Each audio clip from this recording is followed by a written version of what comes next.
and welcome to Treasure Trove, another one of those. The show where we go through the treasure items and magical items in the Dungeon Master's Guide for 5th edition, and we go through them alphabetically.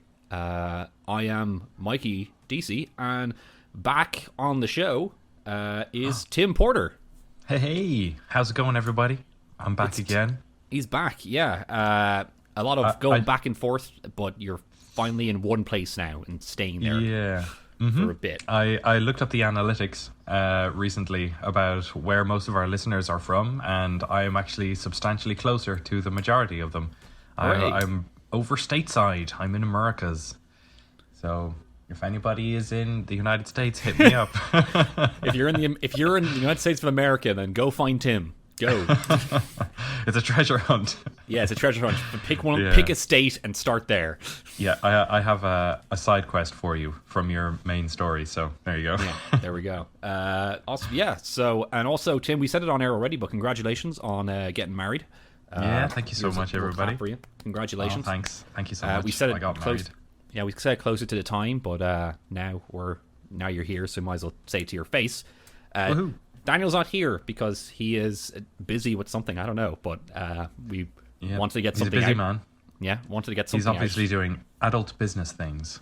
Yes, adult business life stuff. Probably working in the stock exchange or doing like filing papers or just adult things, right? Yeah, that's what adults do. That sounds like Daniel to me. Yeah, he every time I see him, he always does paperwork, I guess. Constantly filing papers. He's just like, I go like, what do you want? And he's just putting them into files and like not even, there's no reason for that. He just kind of puts pages into a filing cabinet and... Stuck in a world of filing. Yeah, and home improvement. And home improvement, as always. Yeah, it's been kind of a lonely place without you, Tim, for a while, but we're kind of like us on Creature Club and us definitely in Ireland have been like, Tim's gone, this is weird. Like our D&D games have become very like barren without you. So you're such a large person, Tim. You're such a tall man, so it's like you take up so much space. I am an enormous human being, but I appreciate the idea that you also think I'm a big character. So that's right. Shall we jump on into these interesting items of the E variety?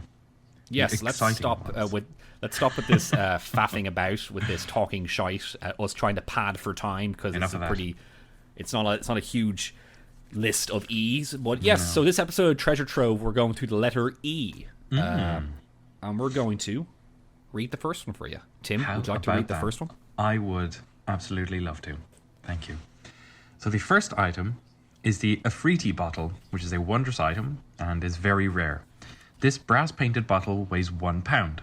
When you use an action to remove the stopper, a cloud of thick smoke flows out of the bottle. At the end of your turn, the smoke disappears with a flash of harmless fire, and an Afriti appears in an unoccupied space within 30 feet of you. See the monster manual for Afriti stats. The first time the bottle is opened, the DM rolls to determine what happens. And we have a D100 roll. On a 1 to 10, the Afriti attacks you. And after fighting for 5 rounds, the Afriti disappears and the bottle loses its magic. On a roll of 100 to 90, or on a roll of 11 to 90, the Afriti serves you for 1 hour, doing as you command. Then the Afriti returns to the bottle, and a new stopper contains it.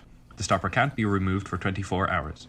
The next two times the bottle is opened, the same effect occurs. If the bottle is opened a 4th time, the Afriti escapes and disappears, and the bottle loses its magic. On a roll of 90 to 100, or 00, the Afriti can cast the Wish spell 3 times for you. It disappears when it grants the final wish or after 1 hour, and the bottle loses its magic. So it's a genie bottle. It's a genie bottle. Yep. It's cool. The Afriti are pretty great. Yeah, they are very cool. They're kind of like, so the Afriti are, for people who don't know, are kind of like the fire genies. They're the genies that are from the elemental plane of fire, the place that's always on fire. That's what I always say. So yeah, this is basically like a little like a genie in a bottle. You rub it or you take off the stopper in this point, and then if the DM rolls a thing, and then you you get a wish. You get 3 wishes, which, to be honest with you, because it's good that it says the DM rolls the dice, but if I was DMing with this thing, I would, if I was to put this in, then you kind of want your players to make 3 wishes, don't you? And then go away after that. It's kind of like, it's been said before that when you give your players a wish spell, it's just cool because it's interesting to see what could they do with it. It's a fun little experiment to do. Yeah, like that's probably something that I would do at the end of my like heavily, basically railroaded campaign, because like on rails. We won't say railroad. Railroaded is kind of like, you don't say railroad, but on rails is when a DM just puts you on rails, and that's fine. On rails is fine.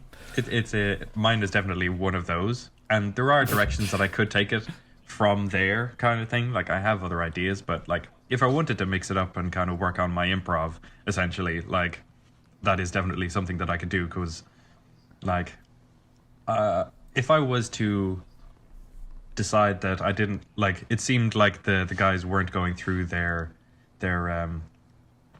weren't going through the campaign and happily, like they felt like they didn't have any choice in the matter, I'd probably come up with one of these or something like this and give them a wish so they can be like, oh, I wish this thing wasn't going to happen.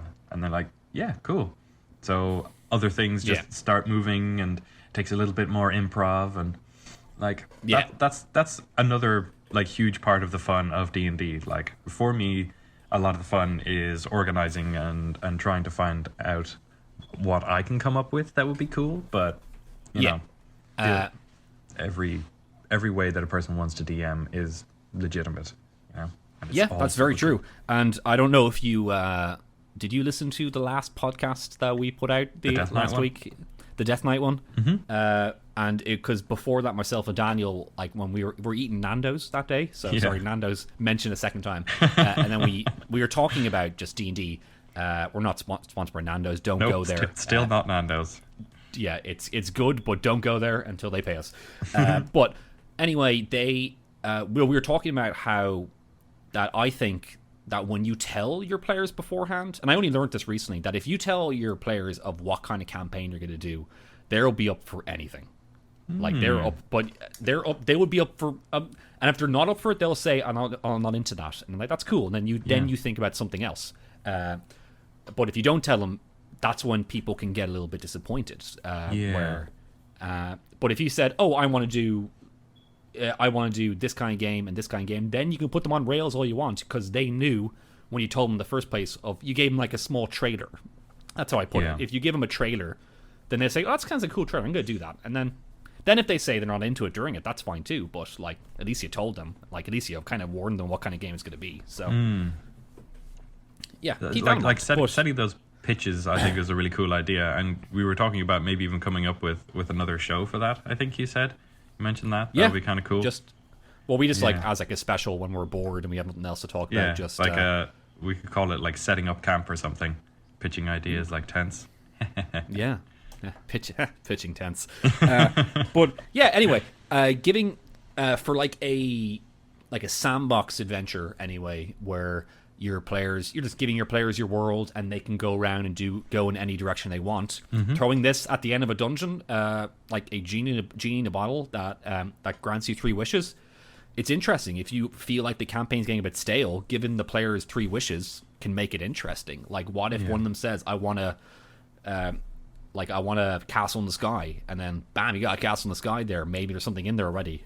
You got to do like the wish, like the monkey's paw kind of thing, where the wish isn't always a good thing, and something bad can happen from the wish. You want to turn into the ruler of the universe, and then it turns you into a ruler, like a little, like a graduated straight edge.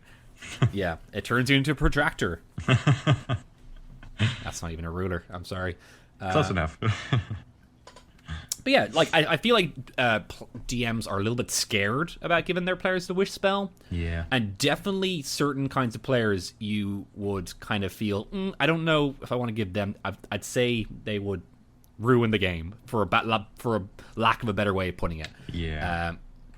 But if you can just trust your players and give them something like this, you can it can be interesting. Of how if they say I want to kill the bad guy, then whatever, let them kill the bad guy with the wish, and then you come up with something else afterwards. That's D&D. Sometimes you don't get to use your bad guy. Just try out a wish spell, guys. I haven't really done it myself, but I really want to. Like if they do ask to like properly give it a go. Yeah, like if somebody asks to kill the bad guy, you could have it like the wish is cast, and then they don't see anything that's happened. They're like, oh, I guess he's dead, and then you can have them all go to sleep. And then the next morning, the person who made the wish is standing over the bloodied corpse of the bad guy. And, like, you have to deal with the ramifications of that, potentially, you know? Yeah, like exactly. Messing around with all that wish stuff is a lot of fun. Exactly. Messing around with, like, how the wish is done. Like, that's up to you. You're the DM. Like, do it.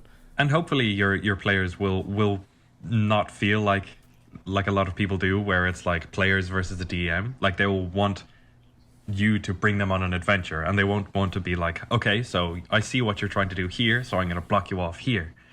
You know, hopefully it's like, I want to go on this adventure with you. Yeah, like I don't want to be a guy like just because I co-host a D&D podcast and you do as well, Tim, and Daniel does. I don't want us to ever be the guys to say you're doing D&D wrong, don't do it this way. But when it comes to DMs versus the players, I feel like try not do it that way. If you listeners at home have that kind of mentality, maybe just talk with your players or talk with your DM and just maybe figure out, like, it's not exactly about that. It's about having fun with your mates and telling a fun adventure. As I said, my favorite thing I've always thought about D&D is that D&D is mainly for years later when you're in the pub talking with your mates and you're talking about your adventures you've had, like, in the past. That's what D&D is about, like having the fun, like, memories of the game. Like, I think the most effective part of our kind of D&D group is that we are all DMs, and I think most everybody has DM'd a game for the group. So like, we all respect each other that way, and we all understand both sides of the DM screen, essentially. So I think that's why we have such an effective group that we want to hold on to.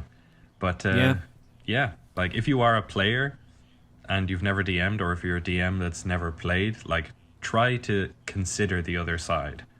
Like, if you're a player, consider the DM's potential plans. If you're a DM, be cool to your players. Don't be a dick. Yeah. I think that's general life advice. Don't be a dick. It is. Don't be a dick, exactly. And that's definitely, like, okay, one more thing. Like, if you go on, like subreddits online for any D&D thing, and there's always people like, I have a player who's doing this. I have a player who's doing this, and he's being a dick. And, like, and then we always talk about this. We're like, why are you messing randos on Reddit? Just fucking talk to the person. Tell them to be a better person, or just tell them that to just be a human being and talk to them. All right, there you go. Don't cry into the internet. Just talk to your friends. Yeah, but we're tangenting here. Basically, absolutely. The E3 bottle.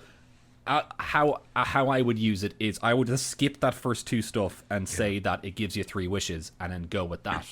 But if we do want to go with the E3 attacks you, then I don't know. Yeah, they're pretty powerful. They are challenge rating 11. So if this gets in the hands of a relatively low level party, they're probably going to get minced. Like, they have conjure elemental, or conjure fire elemental, gaseous form, invisibility, major image, plane shift, wall of fire. Like, they are killing machines. Yeah, and I guess it would be a fun fight, but if you're going to do that, make sure, like, I kind of feel like you need to get something out of it at the end. Yeah. So make him grant your guys 1 wish for beating him, or him going like, please don't kill me, I'll grant you a wish, or something like that. You know, let me go back to my plane and I'll give you 1 wish, something like that. Yeah, or like, if you beat him, you get, like, his weapon or some part of armor or something. Like, he just has some cool stuff on him. Yeah.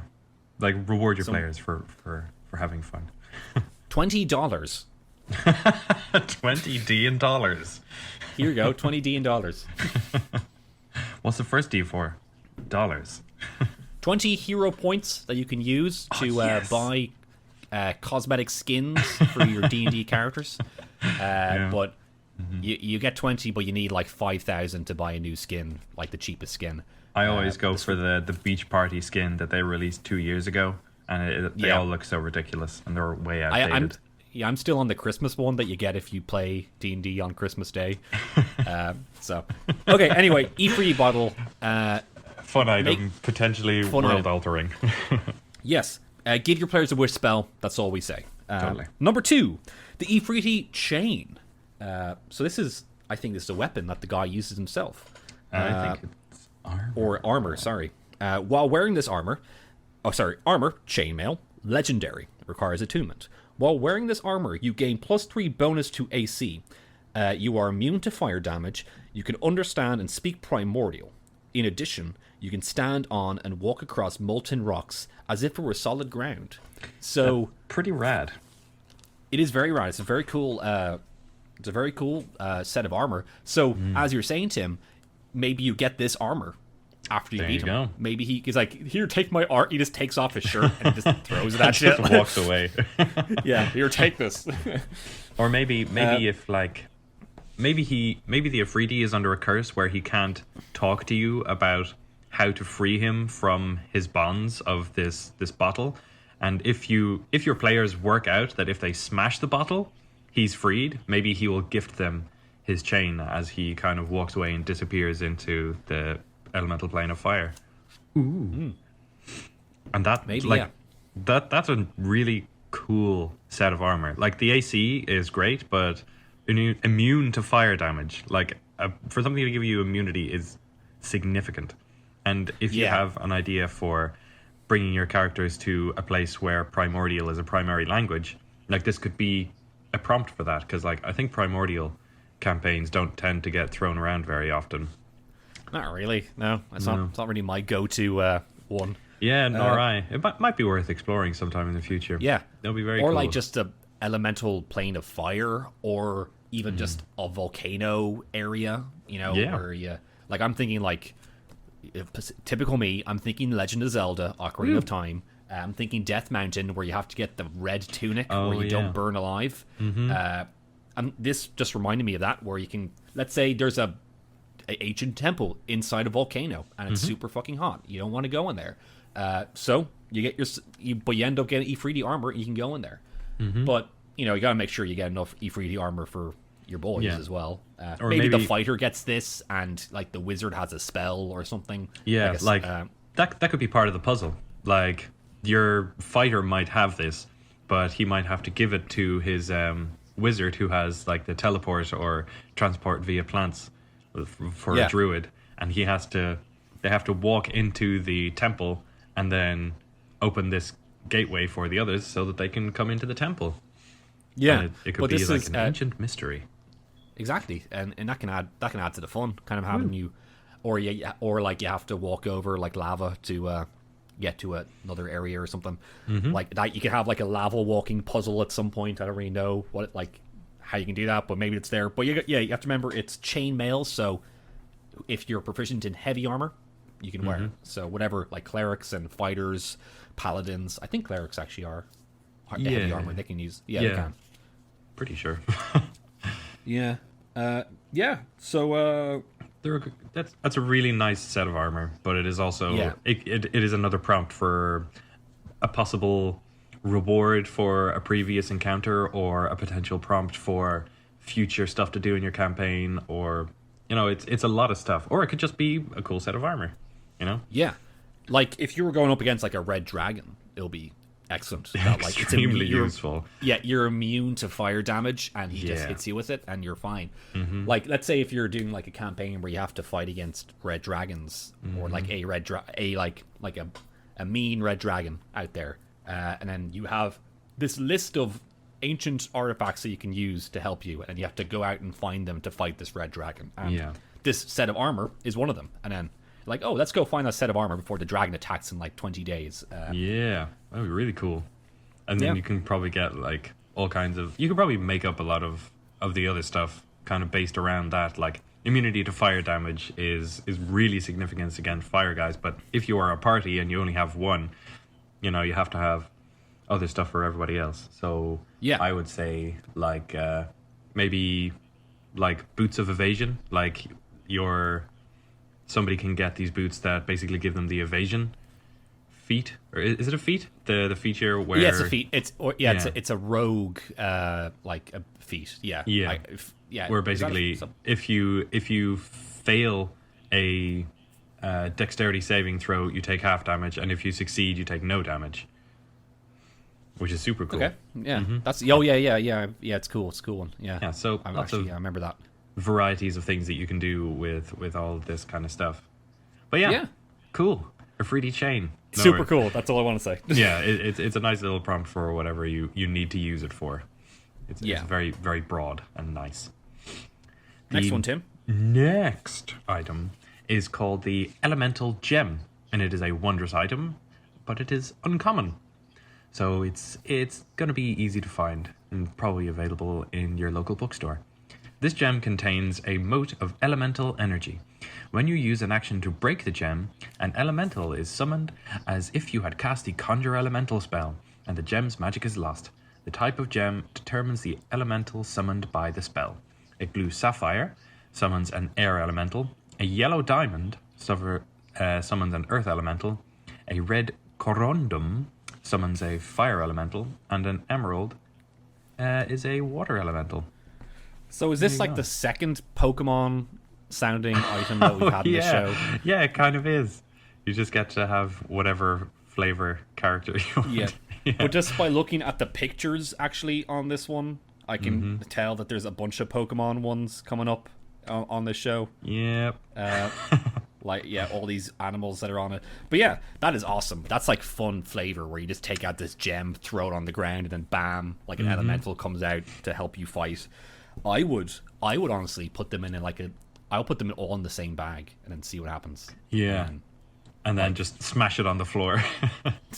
Put them all into a bag and smash them with a hammer. What are you, a crazy person, Tim? No, I would I'm just like Pokemon. You have a collection of elementals you can use to help you fight. So using them all at the same time, just sandbag it for like the last boss, and then just summon all of you at the same time.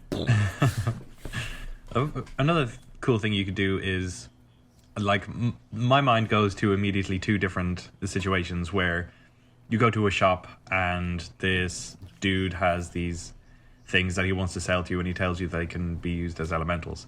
But the other is that you just find them and you have no idea what they all are. You just find this bag of jewels and you're like, hell yeah.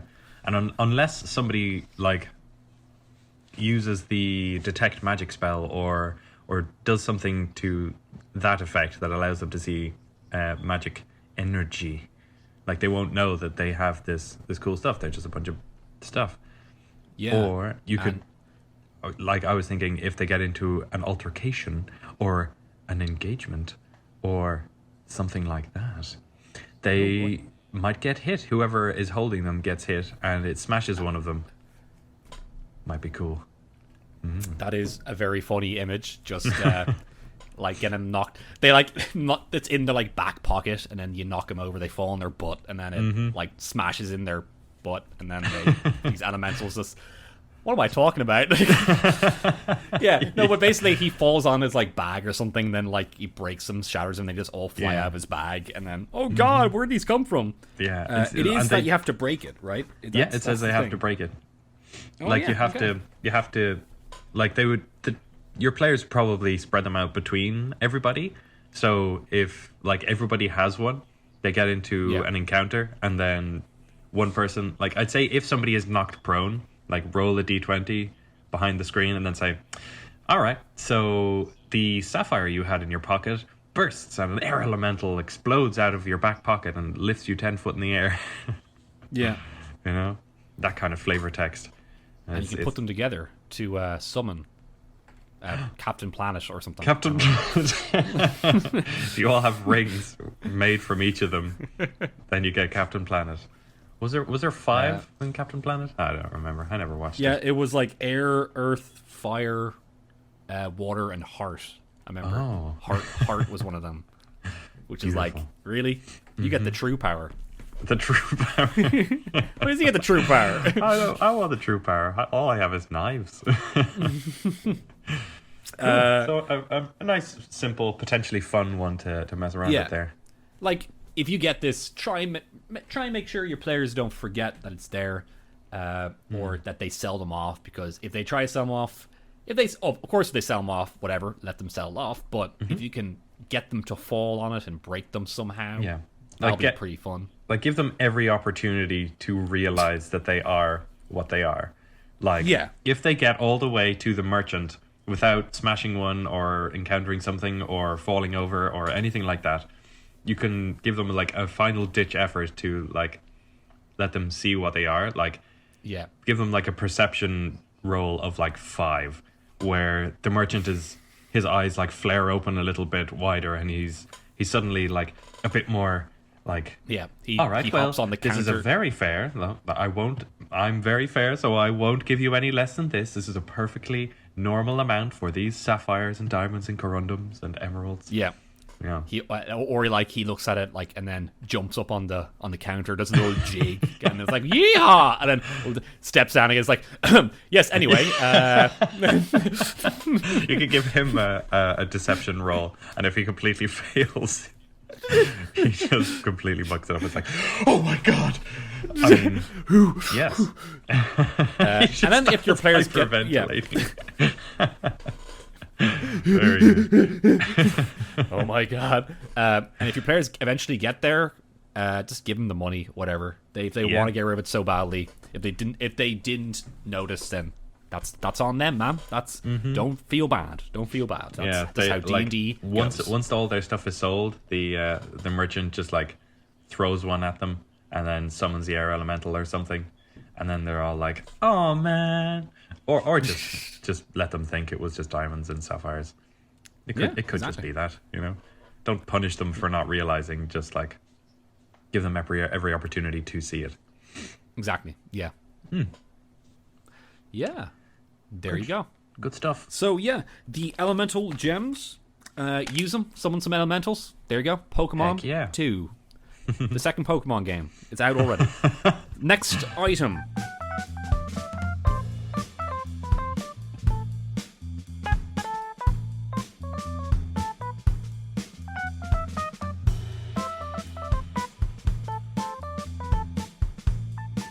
Next item, Elixir of Health. It's a potion, and it's rare.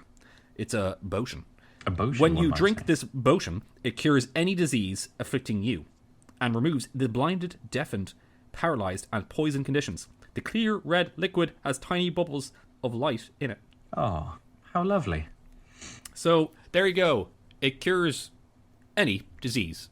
Wow. And stuff like that. It's not health. You would think that Elixir of Health would give you health somehow, or hit points, but nope, it just no, that's just a potion of health, not an elixir of health. I don't know what it's rare. Like, it is a potion of healing, you're thinking. I suppose I am. Because your health is not your health points or your heal points or your hit points. But you'd see how people can get confused with that, though. We're like, that's your health, your hit points is your health. Yep. And your health is your wealth. Without health, how can you be wealthy? First thing that's coming into my head right now is I don't know when my players ever get disease. You know? Yeah, it's not a thing that like is used very often. I don't think. Yeah, I was thinking about the word disease, because it's just dis-ease. It's like you are no longer at ease. You are just diseased. So it doesn't necessarily mean you have this awful affliction. You're just like really inconvenienced. Just constantly inconvenienced by something that you don't understand. What? Yeah. Tim, you crazy. Someone has cursed you to never be comfortable while sitting down for more than a minute. Yeah. But anyway, what I was thinking about this one is, what if you had to go out on an adventure to save like a little girl who has a disease and is blinded, paralyzed, and poisoned. And then, Jesus. And your health your healing spells won't work because that doesn't do it. Because in my setting, I have kind of made it like, I guess, canon or stuff, or just in my setting, what I do is with healing doesn't really heal your organs and disease. It just kind of gives you a bit of like a boost in battle. And if you want to use healing potions to heal like a wound, or healing magic, I mean, to heal like wounds, you have to do it over time and stuff, like an actual like doctor or something. Or you have to like. But if there's a little girl with a disease, like a sickly disease, then maybe a guy in a bar is like, "Hey, I know that there's a ancient potion in this dungeon down the road. Go in there." Maybe you can do a little bit better than that, but that's a freebie from me. The old wizard's tunnels. Like maybe use it as like a key item of some sort. Yeah, it would be cool. It definitely has that like very simple low level prompt thing of finding this elixir of health, where you can take it to the town and give it to this person, but then maybe in the town there's like a budding like alchemist who takes the bottle once it's been poured out and like says, I could probably get some of this and look into it and maybe I can produce another one for you guys. Yeah. Like don't just take the cool thing from your players. I mean, you might want to do that. That's a legitimate thing to want to do. I think it's not unreasonable, but I think I would probably give it to them anyway, like to hold on to. Yeah. Maybe there's a monster or something that gives you that blinds you and deafens you and paralyzes you. I know there is one, but I don't know if it's a spoiler for people who haven't played the game yet. But a spoiler for Rise of Tiamat. Spoilers, real quick. But Tiamat herself can do that. So we died by her. Yep. So if we had this elixir of health, it would have helped a lot. So it certainly would have. That's a single circumstance where we think it can be used. So so it can be used early game or late game. Yeah, exactly. It's just a general elixir of health, and everybody needs their health at all times in their lives. Otherwise, you'd be dead. Yeah. Throw this into a treasure chest, into a dragon's hoard. Give it to your players, and if they find a use for it, cool. It's just another thing for inventory. They'll eventually use it. They might even use it in a cool way. But there's no like specific like this is the cool way to use elixir of health, man. This would be a great way to use it. I don't really have much ideas with this except for the things I mentioned before. But it's so broad that it allows for a lot of creativity from your players. So if they use it in the most mundane of circumstances, totally fine. Just let them do that. But if they can come up with something cool, great. Reward them for that. Tell them, good job. Here's 20 hero points. Yeah, excellent. 20 more hero points. That's excellent. Yes. So elixir of health the way to a new skin. Cool. So elixir of health, heal. Handy. The power to heal. Let's go on to the next one, Tim. Next one is Elven Chain, which is armor, which is a chain shirt, and it is rare. You gain a +1 bonus to AC while you wear this armor. You are considered proficient with this armor, even if you lack proficiency with medium armor. Wow. So it is for the wizard. It's armor for wizards. Wizard armor. Indeed. I say that because I had my wizard in one game, got this armor, and he used it. So cool. And it was cool. Yeah. If you needed, to bring up the AC on your guys who can't use it, then that's cool. Do it. Like, a lot of the time, having mage armor just kind of prepared is cool, but a lot of the times you won't have the time to kind of set it off, essentially, or you won't think of it. To have this Elven Chain on constantly is going to be much easier to work with than having to remember that your AC kind of bounces up and down between you using mage armor and not using mage armor. It's I guess like it's kind of supposed to be the mithril armor in Lord of the Rings that Frodo gets. Yeah, he would have definitely have been very dramatically bruised by that troll. Yeah, and like maybe you could have a moment where you get stabbed by a couple of death knights and then Stand up and be like, I'm fine, I'm not hurt. And then, yeah. Frodo, Badmins.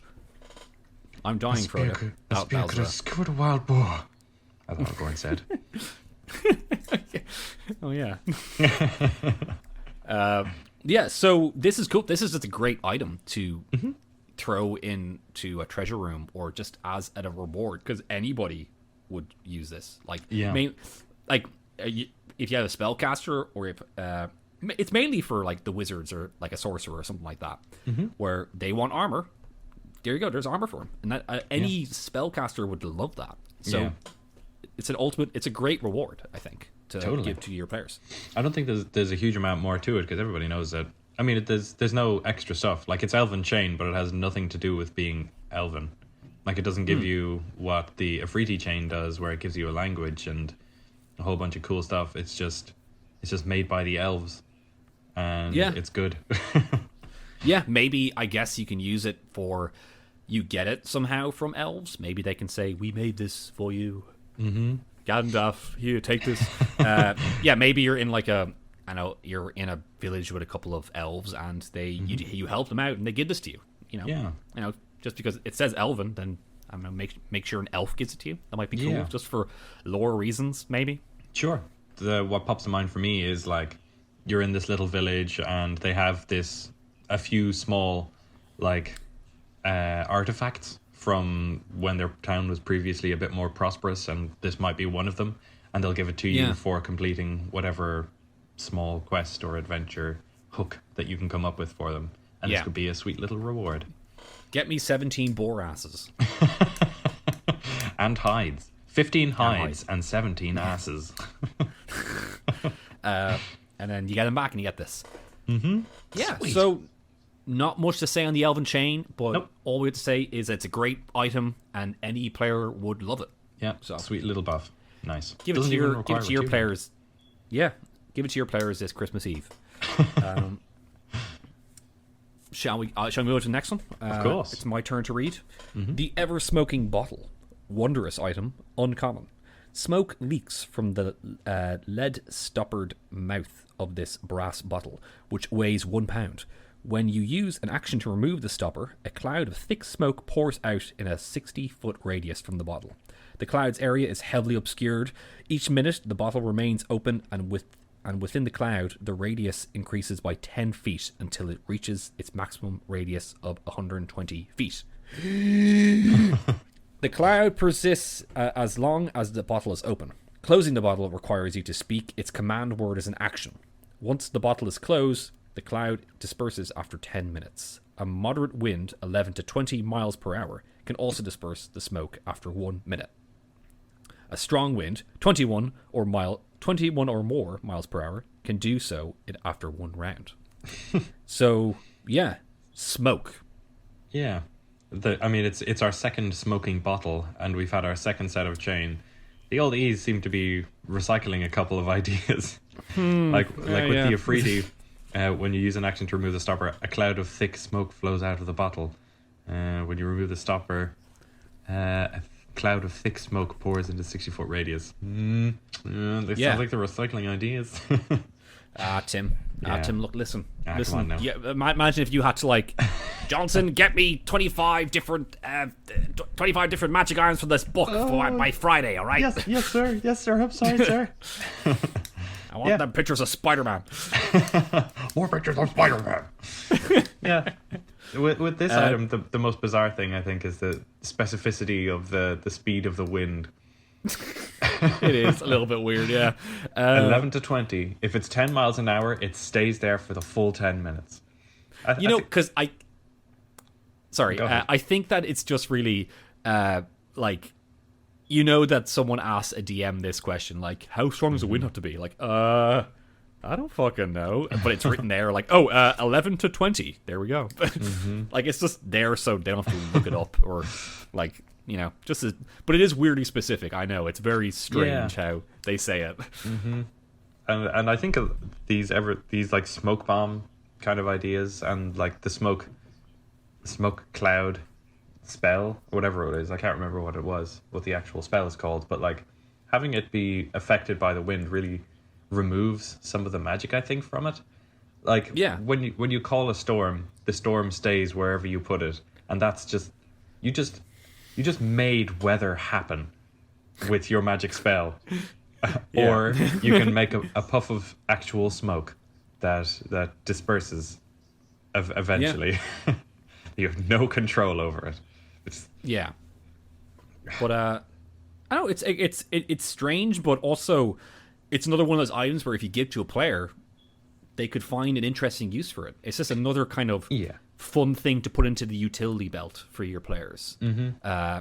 Like, you can think, like, what the hell they could do with smoke in a bottle? And then, like, oh, they could use it actually to sneak into a place. They can use it to, like, maybe you can use it to fight, to defeat, like, a monster. That'll be, like, harder for them to find it. Like, it just kind of adds a bit of chaos to the fight.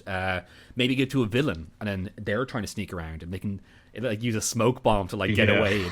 They open this thing up, and then, like, it's strange. It's a strange item, but you know, it's.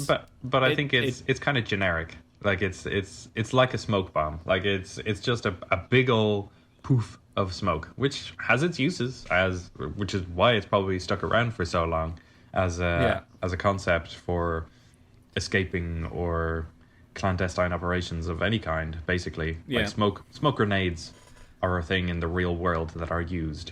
So here is your eternal smoke grenade in a bottle. Yeah, exactly. Yeah. Maybe like for like a cool glam rock gig, you know, like a smoke machine. You're playing like Here We Go Again by Whitesnake, and then you gotta have that smoke coming out. So there you go. You have this for like an all bards game that you're doing, that you're planning to do. Yeah, that one that you came up with. The what did you call the bards on the run? No, Band on the Run. Band on the Run. Yeah, because I was listening to Band on the Run on that day. Yeah. Yep, that would be perfect. One of the rigger guys has one of these or something. Yeah, one of your like stage hands. The guy in lights. Yeah, but let's see. I think because it does say that each minute that the bottle remains open within the cloud, the radius increases by 10 feet until it reaches its maximum radius of 120. A cool thing you might be able to do with that is to remove the upper limit of it, so that this cloud just starts spreading over the world, and like it's just this dude with like an ever-smoking cauldron or something. Like he made whatever is in the ever-smoking bottle into a cauldron and made it like stable enough that it can cover the world in smoke, and then he is like a shade demon summoner thing or something like that. Like he works in darkness all the time. Or maybe he's a drow and he hates the sunlight, so he wants all of that. Yeah, that's an interesting way of doing it. Yeah. Maybe you're the final boss of the dungeon, the evil wizard. He pops this open, and he has like, I don't know, night vision goggles or something on, thermo goggles, like True Sight kind of thing. Yeah, we'll say that makes a lot more sense. I don't know why a D&D game they would have fucking thermo goggles, predator vision, like but yeah, something like maybe he has like True Sight or something like that, and he puts this up, and your players are trying to look around and are like, "Where is he?" And then he's like shooting fire bolts at you while you're trying to figure out, and it can like you know, your players have to kind of like shoot arrows into the smoke and try and figure out. And then maybe he's like really like badly injured, or he doesn't have a lot of health, so when you hit him once or twice, he's down. But it adds a little bit of a cool. It's like a different encounter. You can probably do lots of fun, different encounters with this kind of item. My imagination went to a very silly place where you've gone through this wizard's tower, and you encounter the wizard in just a room full of like pottery. Yeah, and he sets off this trap, but he's really clumsy. And he keeps bumping into all of these vases. He's like, oh, damn it. He's still shooting off like firebolts at you, and you just know exactly where he is pretty much all the time. So, I mean, if you want to use that stupid analogy, probably give everybody disadvantage, which is, I think, what they naturally have in low light or whatever. But like, have fun. Disadvantage or something. But also, like, even if you're going to go, it'll be funny to make them fall into pots and fall over stuff, make them very clumsy, but also it'll help your players. If your player's having a bad time with the encounter, make him do that. Like, there he is, and then shoots him, and then like, pew, pew, pew. And then he's dead. They take out their machine gun, shoot him. Just like in Predator. They Just destroy that entire section of forest because they thought they saw a little bit of an invisible guy. Yep, exactly. Yes, so ever smoking bottle, interesting item. Yeah, fun. Throw it to your players. They can have something interesting with it. Yeah, it's definitely a kind of a curveball item. Like it's weird and has some interesting specifics that you can kind of overlook if you like, or just it's an experimentable item, I think. Yeah, still experimental. Yeah, always experiment. So, yeah, on to the next one. On to the next one. The Eyes of Charming. Those are like my eyes. Oh, The Tim, wondrous item. A wondrous item. Uncommon. Requires attunement. These crystal lenses fit over the eyes. They have 3 charges. While wearing them, you can spend 1 charge as an action to cast the Charm Person spell save DC 13, on a humanoid within 30 feet of you, provided that you and the target can see each other. The lenses regain all expended charges daily at dawn. Nice. Handy. Okay. Yeah, so cool. I mean, they have an illustration there that makes them look really, really funky. They look like the Elton John like circular lens things, but just like really jazzed up with these cool like blue Ozzy lenses. Osbourne glasses. Yeah. I'm Ozzy Osbourne. My eyes are charming. But yeah, so a Charm Person spell on the glasses.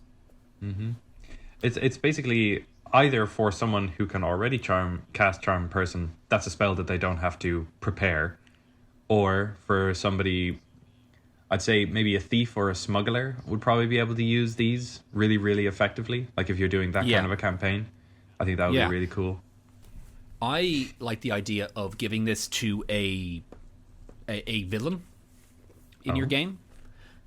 Maybe he's not the main villain, but maybe he's like the villain of the week. Maybe he's like some mini boss of some sort. But he's like, you're doing like some sort of mystery, political, or like city based game where it's like a lot more role playing than actual fights. And then like there's like a bandit or a thieves guild leader who's has these glasses and he's going around talking to people. And then if you're like trying to catch him or something, he's like telling people like, can you help me out and help me fight these guys, something like. Maybe he's using this like get himself like climb the ladder of like the of the city or something, of the city's crime world, and then if your players beat him, then they get the glasses because they already know how they can already like, you just tell your players that this guy has these funky blue glasses on him, like, okay, cool, that's weird. And then at the end they're like, I'm gonna take his stupid glasses, like, oh wait, they're magic, wow, okay, cool. Sweet. That's why he's been doing that shit. And then, like, or then they know how to use it. Yeah, building on your idea, if he is like an underground crime lord, he might even be like wanted. So if he's trying to escape from you guys and he goes above ground, you could use these Eyes of Charming on like a group of guards and charm them into thinking he's just this peasant who's being chased by a group of evildoers who are trying to kill him. You know? Yeah, and that's probably why he hasn't. Yeah, it's probably why he hasn't been caught properly yet, because he keeps like talking his way out of everything. Yeah, you know? And it's up to you guys to take him down. Yeah, you got to take him down from the top. Yeah, so it's a fun little villain item. I think if your players have it, then that's cool. That means you get a couple of Charm Person's spells. It has all the advantages of having the Charm Person spell. Yeah. They look funky, so when you're drawing out your characters, they can have fun sunglasses, I guess. So there you go. Yeah. Blue tint is a rare one for sunglasses, I think. It is a bit. I think I've seen some cyclists using like a blue lens, but otherwise it's a bit gaudy. Fucking cyclists. Sorry. The roads are just so small in Ireland, so that's why. Yeah, they tried to fit in the old cycle lane, but it just doesn't happen. It just doesn't. It's an old country. It's an cool. So it's an old and small country. Shall we move on to the next little one? Yeah, let's do it. The Eyes of Minute Seeing. Minute. Wondrous item. Oh, minute? I think it is. Is it minute seeing? Crystal. Let's see. What does it say? We'll just read through it and we'll find out. What's the study? Oh, yeah, minute. Okay, I'll do it. Eyes of minute seeing. Wondrous item, uncommon. These crystal lenses fit over the eyes. While wearing them, you can see much better than normal out of range of 1 foot. You have advantage on intelligence investigation checks that rely on sight while searching an area or studying an object within that range. So, this is cool. I actually quite like this. For like a detective character, maybe he has these. Totally. That's what I was thinking as well. Or like, like a mystery game. Having advantage on that kind of stuff as well. Like your character, if you have built a detective, will already probably have a pretty high investigation, and if he has advantage on this, he will seem like super sleuth kind of Sherlocky Holmes kind of dude. Yeah. Do we have an illustration of these? No, I don't think we do. No, I don't see it here. Dang it. They're usually good with it. It's probably a monocle. I can imagine it being a monocle, or like those, like the like jeweler's lens thing that he puts in, the little microscope thing that he puts onto his glasses. Oh yeah. I think I guess. Sorry. But these have like to a range of 1 foot. So if you're investigating an entire room, your character is going to be like looking really bizarrely close at everything. But he's like, I have deduced everything. I mean, he'll be really effective, but he'll look very strange doing it. Yeah, exactly. Let me just look at this packet of cigarettes on the ground. Just concentrating very hard on individual things, one at a time. Yeah, I never really, thought about looking at something super close, but there you go. There's a reason to do it now, and it can add to your adventure. Maybe you're in a dungeon and there's like a keyhole, and you're trying to like you look in, like it's broken, but I can see how it's broken, and then maybe you're like into your rogue, and your rogue can like have a look at it, and he's like, oh wait, I can actually see how the keyhole is broken. Let me just see if I can move stuff around here. Cool. You can use it for stuff like that, maybe. Nice. That is a very cool idea for a use of this. Yeah, nice. it's interesting. I just came up with it right there on the spot. So beautiful, absolutely beautiful. Bravo. Yeah, that's a really cool item, but it's like it makes a lot of sense. Like if you're doing an investigation check, you are investigating a small space. Like the idea is that you're like actively looking at something close up. So it's very flavorful to, I think, what the original meaning of an intelligence check is, but it's also like adding to your character's look if they have this kind of investigative air about them as a detective or a PI, basically. Yeah. Like I think it's a very effective item. Yeah, exactly. And if it's just another cool thing to give to your players to put in their utility belt, where if they're stuck in a place, they're just going through their magic items like, wait, I can use this to do that, and then you as a DM are like, sure, give it a go, and then like you're looking for any reason to keep the game going, so you're like, dude, give it a go, like use the glasses to, I don't know, look into that hole, like, it's just more things to give to your players that can help them out. Yeah, use the eyes of minute seeing to see the minute things, just like the Batman using the bat shark spray to get rid of sharks. Yeah, of course. Yeah. Like using the thing that is specifically used for this very unusual circumstance that I always keep on me. Robin, get me the eyes of minute seeing. I need to see minute things. Beautiful. And the last one is the eyes of the eagle. I want to eyes of the eagle. Nice. Thank you. It is a wondrous item that is uncommon and requires attunement. These crystal lenses fit over the eyes. While wearing them, you have advantage on wisdom perception checks that rely on sight. In conditions of clear visibility, you can make out details of even extremely distant creatures and objects as small as 2 feet across.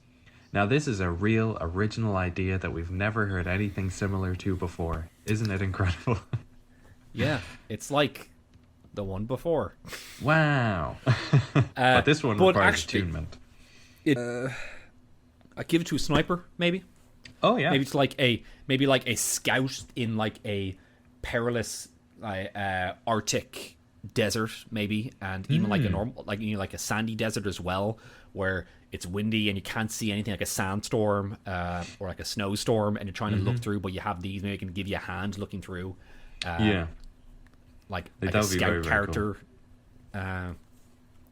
Eyes of the Eagle. Like, I think the old having long distance sight is typically not hugely useful unless you are like on the move. Like, the widest most battlefields is probably about 120 feet. You know, like you're not going to need much beyond that unless something is escaping and you're kind of role playing with the DM and saying, "Do they look like I could hit them from here?" And like, "Oh, you're going to have disadvantage." You know. You're like, all right, fuck off. Yeah, you're right to that. That does make sense. But yeah, it's cool in flavor, but yes, practically you're not really gonna need that. Like when they show up, you're like, all right, cool. Now it's time to fight them. All right, we'll fight them now. Yeah. Maybe give them to, like, if you, let's say you're on a pirate ship or in like you have a fortress or a stronghold for your players, give them to one of your NPC friends, and like, here you go. I have no use for these. Take these glasses of seeing eagle and go see like an eagle, and then if you see anything coming over the horizon, let us know so we can get ready to fight it. So yeah, it could belong to a ship essentially more than an individual person. Like it's part of the captain of a ship's like equipment that he disperses to whatever crew he's using, and he makes sure to get it back at the end of whenever he is done with his crew. That's kind of cool. Yeah, like you just sit up in the crow's nest. Yeah, give it to a villain. Give it to the villain on their side. Like it's like one of their henchmen has these, and he spots you guys running up to the castle, and you storm the castle, defeat everyone, and then you fight this guy. He has these glasses on, but they're all ready for you, and they know that you're coming from a long time. But you defeat him, and then you get the glasses. You get the seeing eagle glasses. What was the giant in one of those games? I think it was Bloodborne, that just threw these enormous like spears at you from like 100 like a mile away or something. That was Dark Souls 3. He didn't have I don't think he had a name. He was just a giant friend. He was just a giant guy. I help any time. Oh yeah. So maybe you could have like a character like that, like a sentinel character who has these and has been kind of eternal, like a Goliath who just stays in the mountains to protect something that has like long been forgotten. But he is kind of... you're probably thinking of Eagle Eye Go as well. He's a giant from Dark Souls 1. From the Artorias of the Abyss expansion pack. He is part of Lord Gwyn's Knights. He is a giant, and he is able to... He used to shoot down dragons. Cool. So, and he had a big bow, and then he's blind, I think, as well. So, or he became blind as time goes on, because everything went to shit in that game. So yeah. But maybe somebody has that, and they're just better at shooting, and they can help you out in your fight. Like maybe this this guy with an bow from this miles away is like somehow shooting and helping your fight, like when you're fighting like an evil wizard on top of their tower, like you're there fighting Sauron.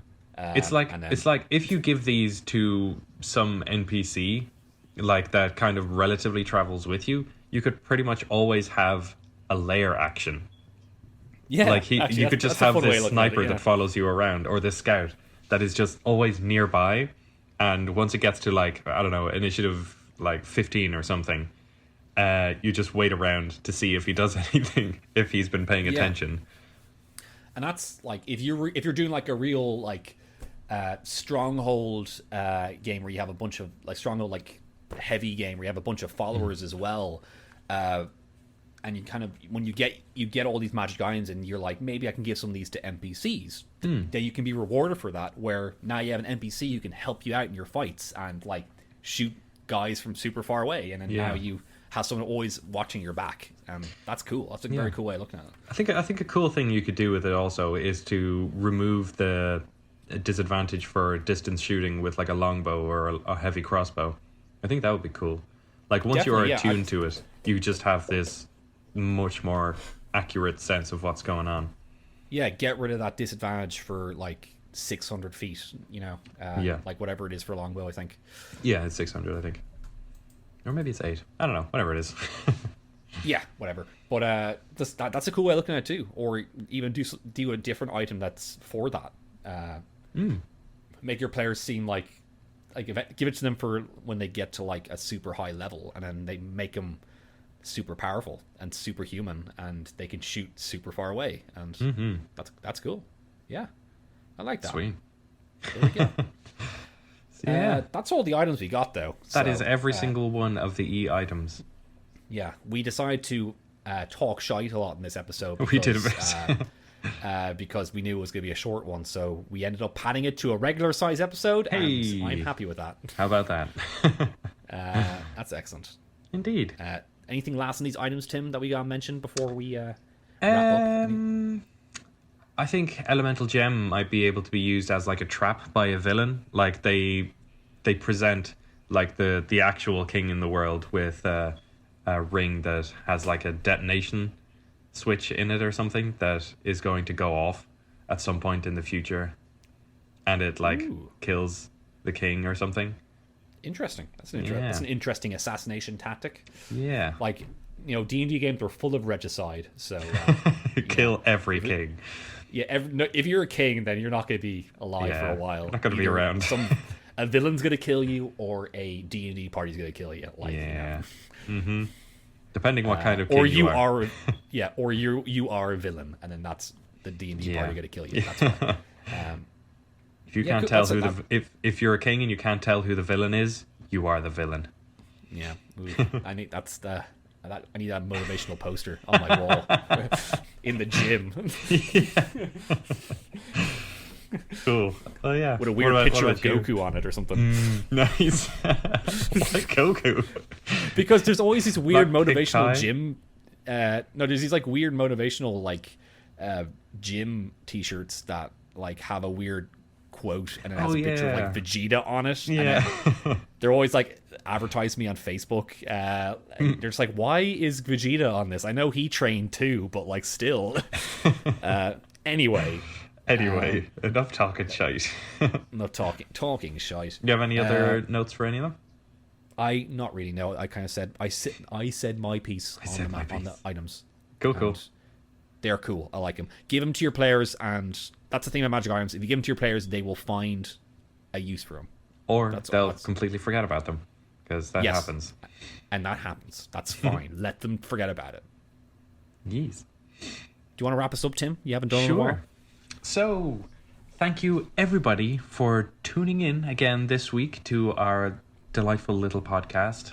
Today we went through a lovely, exciting assortment of e-items, and I hope that you spread us around to your friends if they are so inclined. Don't push everybody towards us. I mean, actually do. You know what? Tell everybody. Tell your gran. Tell your worst enemy. Tell the president of your country that they should listen to this podcast. I'm really going. I'm leaning in now that I've made all the mistakes. Just tell everybody. Also, we realized recently all of these nice little comments that you've all been making, and we got another one there recently on Twitter, and I can't access my Twitter right now to see who it was from, but it was very sweet, and thank you so much for reaching out to each of us. All of our Twitter handles are available somewhere. We have to make a Creature Club Twitter. I think hopefully one will be made at some point when we are bothered. But we just for you guys to, if you guys want to talk to us, then you can use that. But we'll get to that eventually. We will. There will be one up there soon. I might as well just do it in the next couple hours of recording this. Hopefully you'll be up before the episode is. But you guys are also fucking cool. Sending like I've actually noticed that there is iTunes reviews because I'm in Ireland. I don't see them. I think weird. and everyone who's put them up have been you guys over in the States or just North America in general. And I don't think it comes up for me in Ireland. Maybe it might come up for you, Tim, now that you're in the States. Maybe. But it's like we said, leave a review, and I've only noticed them, and there's been a bunch of reviews there actually, and they're all so fucking nice. And thank you so much, guys. So like we are by the time this episode comes out, it will be the day after the anniversary of our first episode. So we've been doing this for almost exactly a year now, and it warms our little hearts that you are all so supportive. Yeah, we have something planned for the anniversary. We will get to it. It might not be exactly of the anniversary, of course, because that's right now or something. But we will have something to celebrate it anyway, because you guys have been super cool, and this has been such a super fun ride. Yeah. Of we did this. We keep saying this. We did this because we just want to talk about D&D, and talking about D&D is fun. And then it turns out you guys actually like us doing that and talking about shite, and that's just kind of crazy. And we're going to keep doing it. And if you guys like it, then that's brillo. All the better. Absolutely fantastic. So thank you all so much, and tune in next week for some other junk. Yeah. Hopefully we'll all be able to get together again, and we'll continue on with the classic bit of Creature Club. I think we're Demilich next. Yes. Either it's going to be Demilich or something else. We don't know. But who knows? It's a mystery even to us.